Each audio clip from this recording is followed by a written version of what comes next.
मैं एक्सप्लेन करना चाहता हूँ कि जो डाइलेक्ट्रिक होता है कैपेसिटर के अंदर, उस पर जो इंड्यूस चार्ज डेवलप होते हैं, वो इंड्यूस चार्ज हम किस तरीके से निकाल सकते हैं। अगर हमें एक्सटर्नल फील्ड दिया हो, कैपेसिटर के अंदर जो फील्ड होगा वो बैटरी की वजह से आएगा। जो कैपेसिटर की प्लेट पर जो चार्जेस आते हैं उसके फॉर्म में हम कैलकुलेट करते हैं। लेकिन अभी हमें जनरल जो इंड्यूस चार्ज है या इंड्यूस जो फील्ड आया है, इंड्यूस चार्ज डेंसिटी है, उसको कैसे हम कैलकुलेट कर सकते हैं in the presence of external electric field. तो सबसे पहले हम डाइलेक्ट्रिक से पहले हम कंडक्टर की बात कर लेते हैं। जैसे मान लो कि यहाँ पर एक एक्सटर्नल इलेक्ट्रिक फील्ड है राइट डायरेक्शन में, ई नॉट। और मान लो सपोज कि मेरे पास एक कंडक्टर है, ठीक है। अभी जो कंडक्टर है इसके पास इलेक्ट्रॉन्स बहुत सारे हैं, इसके पास इलेक्ट्रॉन्स की कोई कमी नहीं है। तो मान लो यहाँ पर एक इलेक्ट्रॉन है, और ये जो इलेक्ट्रॉन है, इस इलेक्ट्रॉन पर फोर्स लगने वाला है पीछे। पीछे क्यों लगे? क्योंकि इलेक्ट्रॉन पर जो फोर्स लगेगा वो फोर्स लगेगा इलेक्ट्रिक फील्ड के अपोजिट डायरेक्शन में। और ये जो फोर्स लगेगा एफ, इस फोर्स की वैल्यू होगी F equal to E into capital E not, ठीक है। तो उसकी वजह से होने क्या वाला है कि यहाँ पर जितने भी मटेरियल में इलेक्ट्रॉन्स हैं, वो इलेक्ट्रॉन्स इस वाली सरफेस की तरफ यहाँ पर एक्युमुलेट होना स्टार्ट हो जाएंगे।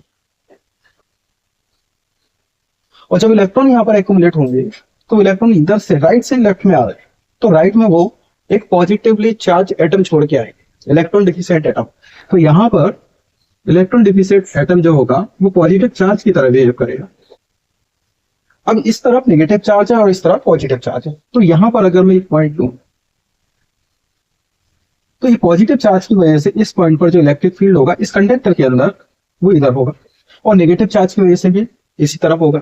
क्योंकि जो इलेक्ट्रिक फील्ड होता है वो पॉजिटिव चार्ज की वजह से away from the positive charge और नेगेटिव चार्ज की वजह से टुवर्ड्स द नेगेटिव चार्ज। और ये जो इलेक्ट्रिक फील्ड है ये इनसाइड वाला इलेक्ट्रिक फील्ड है, और मान लो ये एक्सटर्नल इलेक्ट्रिक फील्ड, ये इंटरनल इलेक्ट्रिक फील्ड है। अब ये जो इलेक्ट्रिक फील्ड है इसको कैसे निकाल सकते हैं? तो इसमें एक फॉर्मूला है कि मान लो अगर आपके पास कोई एक सरफेस है, ये एक सरफेस है, और इसकी मान लो कंडक्टिंग सरफेस है, सॉरी या कंडक्टर एरिया दिया हुआ है, इस तरफ इस वाली सरफेस पर कोई चार्ज है, ठीक है। उसके पीछे वाली सरफेस पर भी चार्ज होगा। अब ये चाहे कंडक्टर हो चाहे इंसुलेटर हो, कोई भी मटेरियल हो, अगर एक सरफेस के चार्ज की बात कर लेंगे, मान लो ये जो सरफेस है यहाँ की सरफेस चार्ज डेंसिटी सिग्मा है, एरिया सिग्मा कूलम पर metre square, surface charge Q है, और इसका एरिया अगर ए है तो इस पॉइंट की बात करूंगे, इस पॉइंट की बात करूंगे, यहाँ पर जो इलेक्ट्रिक फील्ड होगा वो अवे फ्रॉम द चार्ज, और यहाँ पर भी electric field away from the charge होने वाला है। और ये जो इलेक्ट्रिक फील्ड है ये सेम रहेगा बिल्कुल कंडक्टर के पास। और ये जो इलेक्ट्रिक फील्ड है इसकी जो वैल्यू होगी ये होगी sigma upon 2 epsilon not. Single surface पर जो भी चार्ज है इसके पीछे भी चार्ज होगा, यूनिफॉर्मली डिस्ट्रीब्यूट होगा, बट मैं इस सरफेस की बात करूं, इस सरफेस पर जो भी चार्ज है उसकी वजह से जो इलेक्ट्रिक फील्ड होगा वो होगा सिग्मा अपॉन 2 एप्सिलॉन नॉट। और अगर सिग्मा की वैल्यू रखी तो सिग्मा की वैल्यू कितनी आएगी? क्यू बाई ए, तो यहाँ पर क्यू और नीचे आ जाएगा 2 एप्सिलॉन नॉट। इस वाले फॉर्मूले का हम यूज करेंगे, ठीक है। अगर हम ध्यान से देखें तो इधर एक सरफेस है, अगर इसको हम 3D में बनाए इस तरीके से कंडक्टर, ठीक है, तो इस वाली सरफेस पर पॉजिटिव चार्ज एक्युमुलेट हो गया, ठीक है। और इधर जो सरफेस होगी इस वाली सरफेस पर नेगेटिव चार्ज एक्युमुलेट हो गया। तो पॉजिटिव चार्ज की वजह से और नेगेटिव चार्ज की वजह से जो इलेक्ट्रिक फील्ड होगा वो सेम डायरेक्शन में आएगा। तो इलेक्ट्रिक फील्ड कितना आएगा? इलेक्ट्रिक फील्ड आएगा पॉजिटिव चार्ज, मान लो ये भी चार्ज डेंसिटी सिग्मा है या फिर क्यू और एरिया ए है, ये माइनस सिग्मा माइनस क्यू और एरिया ए है, ठीक है। तो माइनस तो चार्ज का नेचर बता रहा है, और जो फोर्स है वो माइनस चार्ज के टुवर्ड्स होती है, प्लस चार्ज के अवे फ्रॉम होती है। तो हमने ये जो माइनस जो मैग्नीट्यूड लेंगे क्योंकि डायरेक्शन हमने ऑलरेडी कंसिडर कर ली। अब यहाँ पर जो इलेक्ट्रिक फील्ड आएगा पॉजिटिव की वजह से भी इधर ही आने वाला है, इसकी वैल्यू होगी sigma upon epsilon not 2 time, और नेगेटिव की वजह से भी सिग्मा अपॉन 2 एप्सिलॉन नॉट। यहाँ पे माइनस सिग्मा इसलिए नहीं लिखना है क्योंकि डायरेक्शन बता रहा है, तो डायरेक्शन हमने प्लस की वजह से भी इधर लिया और माइनस की वजह से भी इधर लिया, इसलिए दोनों को ऐड करेंगे। तो यहाँ से जो इलेक्ट्रिक फील्ड आएगा, अब ये वाला जो इलेक्ट्रिक फील्ड है इंटरनल इलेक्ट्रिक फील्ड है, ठीक है।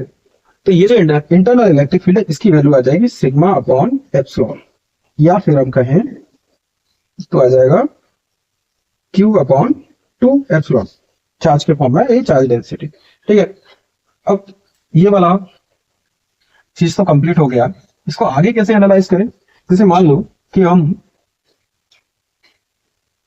इसके अंदर इस वाले पॉइंट की बात करें, सपोज ये पॉइंट है, ए पॉइंट पर दो इलेक्ट्रिक फील्ड है, एक इलेक्ट्रिक फील्ड इधर है जो एक्सटर्नल इलेक्ट्रिक फील्ड है ई नॉट, ठीक है, ये एक्सटर्नल इलेक्ट्रिक फील्ड है, और इधर की तरफ जो इलेक्ट्रिक फील्ड है ये इंटरनल इलेक्ट्रिक फील्ड है, और इसकी वैल्यू हमने निकाल ली। ठीक है, अगर मैं इस डायरेक्शन के नेट इलेक्ट्रिक फील्ड की बात करूं तो वो आएगा E equal to E external minus E internal. ठीक है, E equal to E not minus E internal. ठीक है, इसका मतलब कंडक्टर के अंदर अभी भी इलेक्ट्रिक फील्ड अवेलेबल है, कितना? ई एक्सटर्नल माइनस ई इंटरनल, या ई नॉट माइनस ई इंटरनल। और अगर नेट फील्ड अवेलेबल है, ये नेट फील्ड अवेलेबल है नेट, तो कंडक्टर पर नेट फोर्स भी अवेलेबल होगा, तो यहाँ पर नेट फोर्स 0 नहीं रहेगा। इसका मतलब अब यहां से और इलेक्ट्रॉन इधर जाएंगे तो और पॉजिटिव चार्ज यहाँ डेवलप होगा और नेगेटिव चार्ज यहाँ डेवलप होगा। और अगर हम चार्ज बढ़ेगा ध्यान से समझना, चार्ज डेंसिटी बढ़ेगी तो इलेक्ट्रिक फील्ड ई इंटरनल बढ़ जाएगा, और एक टाइम ऐसा आएगा कि जो ई एक्सटर्नल है या ई नॉट है वो ई इंटरनल के बराबर हो जाएगा। ठीक है, और जब ये दोनों फील्ड बराबर हो जाएंगे तो ये नेट फील्ड क्या हो जाएगा? 0, और नेट फील्ड के 0 होते ही नेट फोर्स भी क्या हो जाएगा? 0। अब क्या होगा कि फर्दर इलेक्ट्रॉन का मूवमेंट रुक जाएगा। अब जितने इलेक्ट्रॉन यहाँ पे पहुंच गए हैं उनकी वजह से जो फील्ड डेवलप हुआ है उसने इस एक्सटर्नल फील्ड को कैंसिल आउट कर दिया। अब इलेक्ट्रॉन पर लगने वाला नेट फोर्स 0 है, तो यहाँ पर जो इलेक्ट्रॉन है वो यही रह जाएंगे, और जहां पर भी जो इलेक्ट्रॉन है वो वहीं की वहीं रह जाएंगे, और फर्दर मूवमेंट रुक जाएगी। लेकिन अगर हम इस कंडक्टर की बात करें तो इस कंडक्टर के अंदर क्या हुआ है कि जो कंडक्टर है इसकी लेफ्ट वाली सरफेस पर नेगेटिव चार्ज एक्यूमुलेट हुआ और राइट वाली पॉजिटिव चार्ज। ठीक है, अंदर की बात करें, अंदर इधर है ई नॉट और इस तरफ है ई इंटरनल। ठीक है, ई इंटरनल की वैल्यू है, ये दोनों बराबर है, मतलब ये वाला फील्ड इसको कैंसिल कर देगा, तो यहाँ पे नेट फील्ड क्या हो जाएगा? 0 आ जाएगा। ठीक है, ये समझाने के लिए था। तो बाहर तो फील्ड अवेलेबल है, तो बाहर फील्ड कैसे होगा कि फील्ड ऐसे आएगा और ये जो नेगेटिव चार्ज है इस पर टर्मिनेट हो जाएगा, क्योंकि फील्ड हमेशा नेगेटिव चार्ज पर क्या होगा? टर्मिनेट, और पॉजिटिव चार्ज से फील्ड इमिट होता है और नेगेटिव चार्ज पर टर्मिनेट होगा। तो ये तो कंडक्टर की कहानी हो गई। ठीक है, अगर हम इंसुलेटर या डाइलेक्ट्रिक की बात करें तो उसमें सफिशिएंट अमाउंट में इलेक्ट्रॉन्स अवेलेबल नहीं हो, तो उसमें कुछ अलग सीन होगा, उसमें नेट फील्ड 0 होने वाला नहीं है इनसाइड द डाइलेक्ट्रिक। जैसे अगर आप बात करें कि हमारे पास 2 तरह के डाइलेक्ट्रिक हो सकते हैं, एक डाइलेक्ट्रिक जो नॉन पोलर है, मतलब डाइपोलर के डाइलेक्ट्रिक का जो एटम है इसके आसपास इलेक्ट्रॉन इस तरीके से घूम रहा है, तो एटम का सेंटर भी एटम के सेंटर पर है, सॉरी एटम का न्यूक्लियस का सेंटर उसके सेंटर पर है, और यहाँ पर जो इलेक्ट्रॉन घूम रहा है या फिर यहाँ पर 2 इलेक्ट्रॉन है, इनका भी सेंटर इसी न्यूक्लियस पर आएगा। तो जहां पर पॉजिटिव चार्ज है वहीं पर हम नेगेटिव चार्ज को मान सकते हैं। तो पॉजिटिव चार्ज और नेगेटिव चार्ज का सेंटर एक ही जगह है, तो ऐसे जो मॉलिक्यूल होते हैं उनको बोलते हैं नॉन पोलर, और अगर ये डाइलेक्ट्रिक के मॉलिक्यूल है तो उनको बोलेंगे नॉन पोलर डाइलेक्ट्रिक। कुछ डाइलेक्ट्रिक ऐसे होते हैं कि एक्सटर्नल फील्ड ना भी लगाओ तो इलेक्ट्रॉन कुछ इस तरीके से मूव करते हैं, या फिर कहें तो इधर इलेक्ट्रॉन के होने की पॉसिबिलिटी ज्यादा होती है, तो यहाँ पर मान सकते हैं नेगेटिव चार्ज। अब नेगेटिव चार्ज और पॉजिटिव चार्ज का सेंटर अलग अलग है, और अलग अलग होने की वजह से इसमें पोलराइजेशन हो गया, इसलिए इस वाले मॉलिक्यूल को या जो भी एटम है इसको बोलेंगे पोलर। और अगर ये डाइलेक्ट्रिक का है तो ये नॉन पोलर डाइलेक्ट्रिक और ये पोलर डाइलेक्ट्रिक। लेकिन क्या हो कि अगर मैं इसके अक्रॉस इलेक्ट्रिक फील्ड लगा दूं एक्सटर्नल, जो कि हमने ई नॉट लिया। अगर मैं ई नॉट इलेक्ट्रिक फील्ड इसके अक्रॉस लगाऊंगा तो होगा क्या कि यहाँ पर जो इलेक्ट्रॉन है पॉजिटिव चार्ज है, तो पॉजिटिव चार्ज पर जो फोर्स लगेगा वो ये की डायरेक्शन में और नेगेटिव का ये के अपोजिट। तो पॉजिटिव चार्ज जो है वो इधर आ जाएगा और नेगेटिव चार्ज इधर आ जाएगा, क्योंकि इस पे जो फोर्स लग रहा है वो इस डायरेक्शन में लगेगा, इस पर जो फोर्स लग रहा है इस डायरेक्शन में लगेगा। ऐसा मान के चलना है कि यहाँ से इलेक्ट्रॉन अलग नहीं हो रहा है। इसका मतलब ये पॉजिटिव और नेगेटिव, न्यूक्लियस और इलेक्ट्रॉन अभी भी एटम का पार्ट है, बट इसका क्या हो गया पोलराइजेशन। ठीक है, ये रबड़ की तरह खींच गया है। यहाँ की बात करें तो ये ऑलरेडी पहले से ही ऐसा था। अब इसका ओरिएंटेशन कैसा भी हो सकता है, ऐसा भी हो सकता है, ऐसा भी हो सकता है, कुछ भी हो सकता है ना। ठीक है, लेकिन इलेक्ट्रिक फील्ड लगाएंगे तो पॉजिटिव चार्ज पर फोर्स लगेगा, इलेक्ट्रिक नेगेटिव पर अपोजिट, तो उसकी सिचुएशन भी कुछ इसके जैसे हो जाएगी। और यहाँ पर आएगा पॉजिटिव, यहाँ पर आएगा नेगेटिव, इसका भी एक पर्टिकुलर डायरेक्शन ऑफ पोलराइजेशन हो गया। ठीक है, तो डाइलेक्ट्रिक के मॉलिक्यूल जो होते हैं वो इस तरह का बिहेवियर शो करते हैं in the presence of external electric field. ठीक है, अब मटेरियल में क्या होगा उस पर अगर हम चर्चा करें तो मटेरियल में कुछ ऐसा होता है कि मान लो एक डाइलेक्ट्रिक मटेरियल है और ये जो इलेक्ट्रिक फील्ड है मटेरियल के अंदर एग्जिस्ट कर रहा है फ्रॉम लेफ्ट टू राइट। यहां पर मान लो हमने ये मटेरियल लिया, ठीक है, थोड़ा सा छोटा ही मटेरियल लेंगे, मुझे कुछ चीजें एक्सप्लेन करना है। मान लो ये डाइपोल सॉरी डाइपोल है या पोलर मॉलिक्यूल है या एटम है डाइलेक्ट्रिक का। इस तरीके से एक लाइन और ले लेते हैं।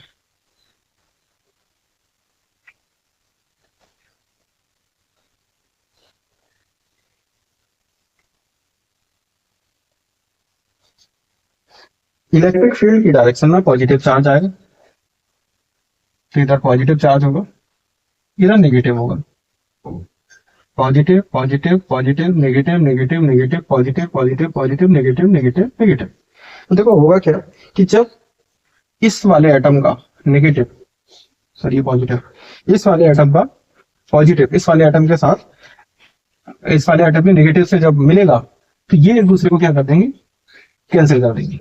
ये भी एक दूसरे को कैंसिल कर देंगे, ये भी कैंसिल हो जाएगा, सिमिलरली ये कैंसिल हो जाएगा, ये कैंसिल हो जाएगा, ये कैंसिल हो जाएगा। तो हम कह सकते हैं कि ये वाली साइड सिर्फ नेगेटिव चार्ज बचेगा और इस वाली साइड से पॉजिटिव चार्ज बचेगा। ठीक है, अब यहाँ पर अगर हम ध्यान से देखें तो एक डाइलेक्ट्रिक मीडियम है, ठीक है, जिसमें एक्चुअली में इलेक्ट्रॉन का मूवमेंट नहीं होता है, लेकिन पोलराइजेशन की वजह से यहाँ पर पॉजिटिव चार्ज इंड्यूस हो जाता है, यहाँ पर नेगेटिव चार्ज इंड्यूस हो जाएगा। और जब ऐसा होगा तो ये जो चार्जेस आए हैं इन चार्जेस को बोलते हैं हम इंड्यूस चार्ज। ठीक है, अब मान लो मेरे पास जो इलेक्ट्रिक फील्ड है इसकी अपोजिट डायरेक्शन में ये वाले charges just like conductor electric field opposite direction में डेवलप करेंगे, लेकिन उतना सफिशिएंट इलेक्ट्रिक फील्ड डेवलप नहीं कर पाएंगे जो इस वाले इलेक्ट्रिक फील्ड को कैंसिल आउट कर सके। ठीक है, और जब ऐसा नहीं हो पाएगा तो इसके अंदर कुछ ना कुछ इलेक्ट्रिक फील्ड एग्जिस्ट करेगा, वो कंप्लीटली कैंसिल आउट नहीं होगा। इसके पीछे का रीजन ये है कि इसके पास फ्री इलेक्ट्रॉन्स नहीं है, कंडक्टर के पास फ्री इलेक्ट्रॉन्स है, वो कितने भी इलेक्ट्रॉन यहाँ तक भेज सकता है टू कैंसिल दिस फील्ड। ठीक है, तो अगर हम इसको और अच्छे से बनाएं तो मान लो ये अपना एक डाइलेक्ट्रिक मटेरियल है और जो डाइलेक्ट्रिक मटेरियल है उसकी डाइलेक्ट्रिक स्ट्रेंथ होती है जिसको हम के से डिनोट करते हैं। ये डाइलेक्ट्रिक मटेरियल है, इसका डाइलेक्ट्रिक कांस्टेंट के है। अब यहाँ पर जो चार्ज इंड्यूस हुए हैं वो नेगेटिव चार्ज इंड्यूस हुए और यहाँ पर जो इंड्यूस हुए हैं ये पॉजिटिव चार्ज। ठीक है, बाहर की तरफ external electric field E not. यहां पर जो चार्ज दिया है उनका डिस्क्रिप्शन हम दे देते हैं सिग्मा आई माइनस का, क्यू आई ये भी माइनस का, और एरिया मान लो यहाँ पे ये है, यहाँ पर plus sigma I plus Q I and इस सरफेस का एरिया ए। आई किसके लिए, आई स्टैंड फॉर इंड्यूस, कि जो चार्ज इंड्यूस हुए हैं मतलब charge induce charge density induce charge. ठीक है, अब यहाँ पर जो इलेक्ट्रिक फील्ड है वो इस डायरेक्शन में होगा, पॉजिटिव चार्ज की वजह से away from the positive, negative की वजह से टुवर्ड्स द नेगेटिव। तो ये जो इलेक्ट्रिक फील्ड है इसकी वैल्यू होगी ई आई, इंड्यूस इलेक्ट्रिक फील्ड। अभी मैंने आपको बताया था कि जो इंड्यूस इलेक्ट्रिक फील्ड है इसकी कैलकुलेशन कैसे कर सकते हैं हम लोग, इसकी कैलकुलेशन कर सकते हैं sigma I upon epsilon not, इसका दोनों का ऐड कर दिया, या फिर क्यू आई अपॉन 2 एप्सिलॉन। ठीक है, इसको एज इट इज रखते हैं। ठीक, अब अगर हम इस मटेरियल की बात करें तो इस मटेरियल के अंदर एक इलेक्ट्रिक फील्ड इधर है ई नॉट और एक इलेक्ट्रिक फील्ड इधर है ई आई, तो जो नेट इलेक्ट्रिक फील्ड होगा इस डायरेक्शन में ई नेट वो होगा ई नॉट माइनस ई इंड्यूस। ठीक है, अब अगर हम ध्यान से देखें तो यहाँ पर हमें एक चीज पता होना चाहिए जो हम इलेक्ट्रोस्टैटिक से सोच सकते हैं कि मान लो अगर फ्री स्पेस है तो फ्री स्पेस में जो इलेक्ट्रिक फील्ड है वो ई नॉट है, और यही इलेक्ट्रिक फील्ड जब किसी मीडियम में होगा, मान लो यहाँ पर एक मीडियम है जिसका डाइलेक्ट्रिक कांस्टेंट ई है, सॉरी डाइलेक्ट्रिक कांस्टेंट के है, तो यहाँ पर जब ये फील्ड पास होता है ना, तो इस फील्ड की जो इंटेंसिटी है वो ई नॉट बाई के हो जाती है, मतलब 1/k टाइम से कम हो जाता है। अब अगर हम यहाँ पे ध्यान से देखें तो यहाँ पे जो नेट फील्ड है वो ई नॉट माइनस ई आई है, और जब ये फील्ड इसके अंदर से पास होता है तो ऐसा हमने पढ़ा है कि इसके अंदर जो इलेक्ट्रिक फील्ड होता है वो ई नॉट बाई के हो जाता है। इसका मतलब क्या है कि अगर के, यहाँ पर जो के है एक पॉजिटिव कॉन्स्टेंट है, एक से ज्यादा है, तो ई नॉट बाई के जो होगा वो ई नॉट से कम हो जाएगा। ठीक है, तो ये जो है ये फील्ड भी तो कम ही हो रहा है, तो सम हम ऐसा बोल सकते हैं कि ये वाला जो फील्ड है ई नॉट माइनस ई आई, वो अगर ई है तो ई किसके बराबर है, ई नॉट बाई के। जैसे कि अभी मैं इसको लिख के समझाता हूं,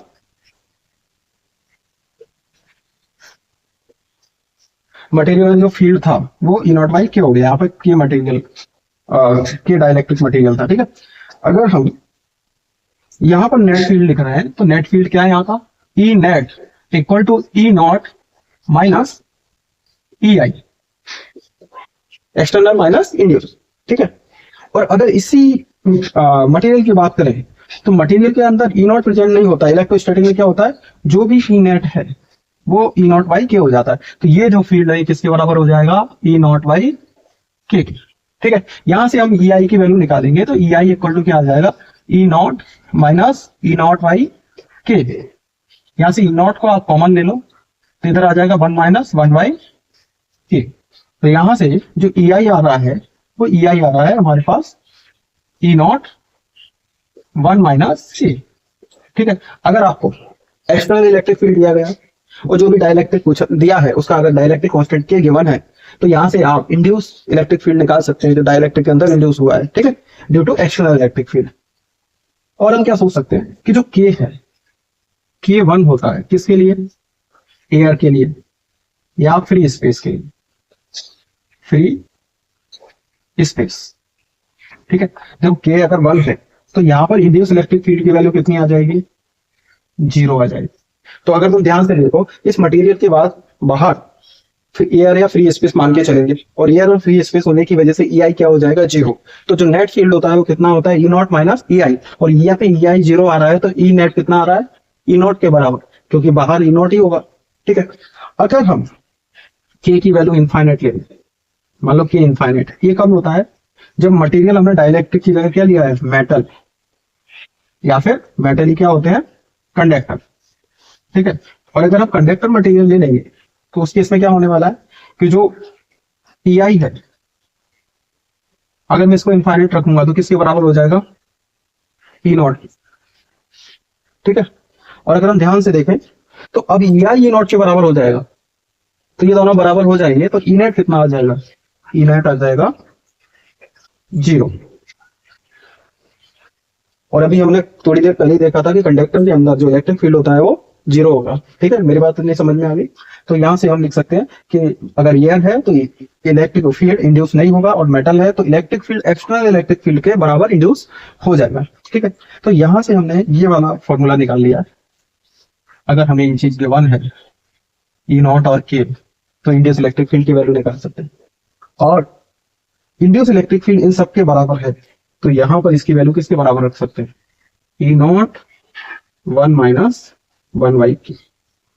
ठीक है, तो यहां से हम, अगर मैं चार्ज डेंसिटी की बात करूं सिग्मा आई, तो सिग्मा आई आ जाएगा epsilon not E not 1 minus 1 by के। और अगर मैं इंड्यूस चार्ज की बात करूं तो इंड्यूस चार्ज आ जाएगा एप्सिलॉन नॉट, ए को उधर ले जाएंगे, और सॉरी मैंने एक गलत लिख दिया, ये क्यू आई और यहां पर ये एप्सिलॉन नॉट होगा। ठीक है, क्योंकि सिग्मा आई की वैल्यू होगी क्यू आई डिवाइड बाई ए, तो ये जब इधर जाएगा तो कितना आ जाएगा, epsilon into A into E not, तो इसको लिख सकते हैं A epsilon not E not 1/1/k। ठीक है, तो इस तरीके से हम इलेक्ट्रिक फील्ड भी निकाल सकते हैं, चार्ज डेंसिटी भी निकाल सकते हैं इंड्यूस, और इंड्यूस चार्ज भी निकाल सकते हैं।